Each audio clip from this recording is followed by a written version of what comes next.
गेहूं में दूसरा पानी कब लगाना चाहिए और उसके साथ हमें कौन कौन से फर्टिलाइजर्स प्रयोग करने चाहिए। तो दोस्तों, पहले वीडियो में हमने जाना था कि हमें जो पहली सिंचाई होती है वो किस समय करना चाहिए, उस समय कौन से खाद प्रयोग करने चाहिए और उसमें कौन कौन से ऐसे पोषक तत्व हैं जिनकी ज़्यादा आवश्यकता होती है और उनकी आवश्यकता अनुसार हम प्रयोग करके अपने गेहूं से ज़्यादा अच्छी वेजिटेटिव ग्रोथ, ज़्यादा कल्ले, ज़्यादा ग्रोथ हम प्राप्त कर सकते हैं।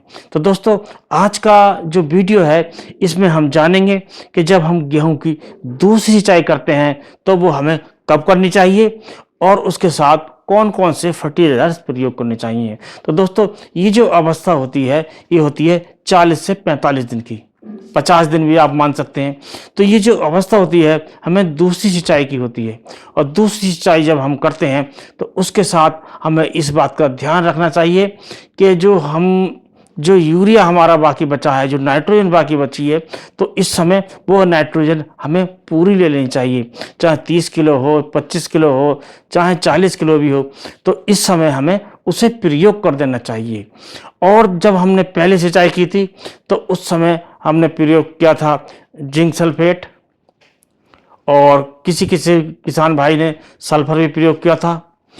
तो इस समय जब दूसरी सिंचाई होती है तो इससे हमें जो प्रयोग करना है वो करना है हमें मैग्नीशियम सल्फेट, और मैग्नीशियम सल्फेट की जो मात्रा लेनी है वो लेनी है 10 किलोग्राम प्रति एकड़ के हिसाब से। और उसके बाद लेना है हमें फेरस सल्फेट, और फेरस सल्फेट की जो मात्रा आपको लेनी है वो लेनी है 5 किलोग्राम प्रति एकड़ के हिसाब से। यदि हम इनका प्रयोग हम कर लेते हैं तो हमारा जो गेहूं है उसका जो कलर अलग होता है, वो कलर जो देखने लायक होता है, और जो ग्रोथ होनी है वो ग्रोथ अच्छी हो जाती है। और सबसे बड़ी बात है कि जो हमारे जो कल्ले निकलने की जो अवस्था है ये लास्ट अवस्था होती है। यदि हम इस समय इनका प्रयोग कर लेते हैं और अपने जो गेहूं है उसे अपने पोषक तत्व दे देते हैं तो उससे जो कल्ले निकलने की संख्या है वो बढ़ जाती है।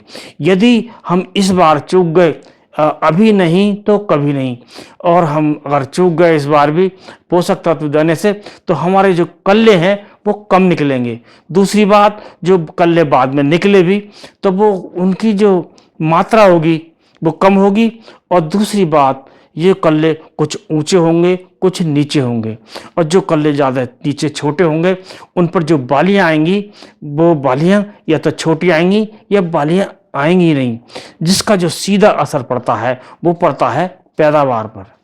तो इसलिए हमें दूसरी सिंचाई पर जो बचा हुआ यूरिया है, बची हुई नाइट्रोजन है, उसका प्रयोग करना चाहिए। और जो हमने आपको बताया जो मैग्नीशियम सल्फेट है उसका प्रयोग करना चाहिए, और जो फेरस सल्फेट है उसका प्रयोग करना चाहिए। इससे प्रयोग हम जब करते हैं इसका तो इससे जो हमारे जो पत्तियां हैं उनमें क्लोरोफिल की मात्रा बढ़ती है, उनमें जो फोटोसिंथेसिस होती है, जो प्रकाश संश्लेषण होती है बहुत तेज होती है, जिससे हमारे भोजन बनाने की क्षमता पौधों की वो बढ़ जाती है। वो ज़्यादा भोजन बनाते हैं और अपने का वो सर्वांगीण विकास करते हैं। इसी प्रकार जो फेरस सल्फेट होता है उससे आयरन की पूर्ति हो जाती है और हमारे जो पौधे हैं उनमें ज़्यादा हरियाली आती है, और उनका जो हरियाली है और उसका जो कड़ापन है वो बढ़ जाता है, मजबूत हो जाते हैं पौधे, और उससे भी फोटोसिंथेसिस क्रिया तेज होती है जिससे हमारे पौधे जो भोजन ज़्यादा बनाते हैं। तो हमें जो दूसरी सिंचाई है वो बहुत सोच समझ कर करनी चाहिए। पहली बात तो हमें समय पर करनी चाहिए, सही समय पर, ना तो ज़्यादा जल्दी करनी चाहिए ना ज़्यादा लेट करनी चाहिए। जब हम पहले सिंचाई कर देते हैं उसके बाद हम देखते हैं कि हमारी ज़मीन में अब पानी की आवश्यकता होने लगी, ज़मीन सफ़ेद पड़ गई, और तब हमें सिंचाई करनी चाहिए। उसके बाद यदि हम ज़्यादा लेट करते हैं तो उससे हमें नुकसान होता है। और यदि हम और जल्दी करते हैं सिंचाई तो उससे हमारा जो पौधा है वो पीलापन का शिकार हो जाता है, जिससे भी जो फोटोसिंथेसिस क्रिया है वो प्रभावित होती है, जिससे जो हमारे पौधे हैं भोजन कम बना पाते हैं। तो जो सिंचाई है हमें समय पर करनी चाहिए, ना तो ज़्यादा जल्दी करनी चाहिए और ना ज़्यादा लेट करनी चाहिए।